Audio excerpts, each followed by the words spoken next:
Hey all you cool cats and kittens, have you watched Tiger King yet? What a silly question. Of course you have. It's the craziest show of all time.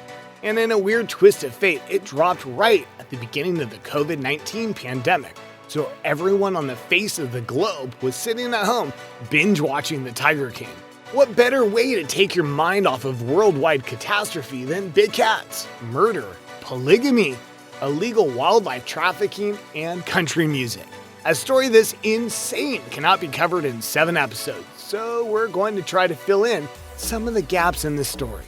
Here's 10 things Netflix didn't show you in Tiger King. Number 10. That's not Joe's voice. I'm sure this comes as no surprise, but all those clips we see of Joe singing are 100% fake. All of the songs were written and recorded by Vince Johnson and Danny Clinton, who initially were hired to write a theme song for the zoo. The Clinton-Johnson band told Vanity Fair that they proceeded to write several more songs for Joe Exotic based on subjects he gave them. But they had no idea he was recording music videos of himself lip-syncing to the songs and claiming they were his tunes. Clinton and Johnson are both listed in the credits for Tiger King. Number 9. Bones. Joe allegedly sold the bones of tigers who had died in his zoo to a museum in Oklahoma City. As much wheeling and dealing as this guy did, this practice is probably much more widespread than is visible to the public. The Netflix show unearthed the dark underbelly of animal trade that most of the public was unaware of. But what they didn't show is that the dealing doesn't stop just because the animal's dead. Number 8. Magic Shyger? The story goes that back in Joe's magic show era, they were staging an act that involved pyrotechnics and a tiger. Pretty soon they discovered that a 400-pound tiger being spooked by fireworks is a recipe for disaster. So Joe did the natural thing, grabbed a sheep. Why there is a sheep at a magic show is of no concern to us right now. Spray painted it with tiger stripes, tossed it in a cage with a leash and a handler, and called it a day. Pretty sure the audience noticed, dude. Number 7.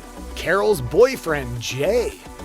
As you know, the documentary follows the showdown between Joe Exotic and his arch nemesis, Carol Baskin. We see in the series that Carol's husband mysteriously disappears, and then she ends up with this new guy and some very bizarre wedding photos. But between the two husbands, she dated a man named Jay, who in 2002 filed a restraining order against her out of fear for his life. Part of the application states, her prior husband presumed dead. One day she said to me when I asked her, "What happens if your husband shows up now?" Her response was, "Dead bodies can't talk." His petition was denied, and it looks like things didn't really work out between them. Number 6. Frankies Legs. One of the more sane and modest characters on this show is a man named John Ranke, who has 2 prosthetic legs. Ranke tends to downplay the accident, but it's much more severe than he leads one to believe. Ranke took a 55-foot fall, which shattered his legs, and landed on a stake, which pierced his stomach and colon. He almost died, and claims that if he would have had a chance to say goodbye to his wife, he probably would have passed away. Number 5. How Carol got into big cats. Carol used to breed and sell big cats herself. It appears that she and her first husband made a lot of money doing the very thing she so vehemently opposes now. But rumor has it that she spotted a cat she bred herself being auctioned off, most likely for slaughter. After witnessing this, she vowed to stop breeding, but her husband was already dependent on the income. Tensions escalated between the two, and we all know what happened next. Number 4. That one guy has teeth. John Finlay, one of Joe's 2 simultaneous husbands, is portrayed as a meth head in the documentary. He's the one in the show with about 3 teeth, no shirt, and hundreds of tattoos. But in the Netflix follow-up show hosted by Joe McHale, Finlay has both new teeth and a shirt. He's not thrilled about how he came across in the series and wants the world to know that his teeth were bad before he did meth, and he's been clean for quite some time now. Number 3. Cameras on the first date. Joe Exotic has a thing for younger men. In the series, we see him marrying 3 such guys, 2 of them at the same wedding.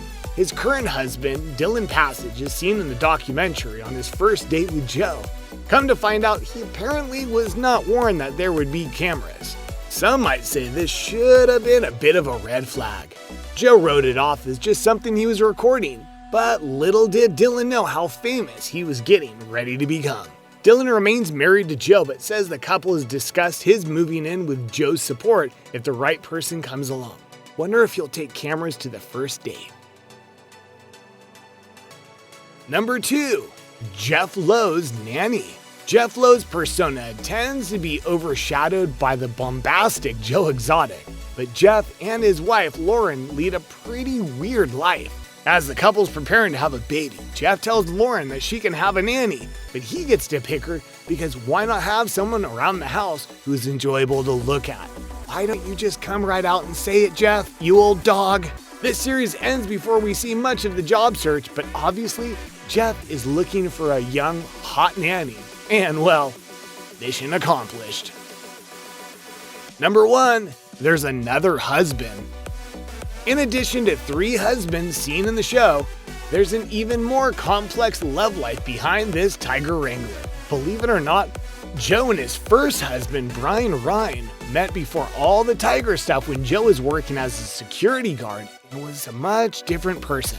The couple acquired a ranch and transformed it into the zoo we all see during their time together. Tragically, Brian passed away from complications of HIV, and their young relationship came to an end.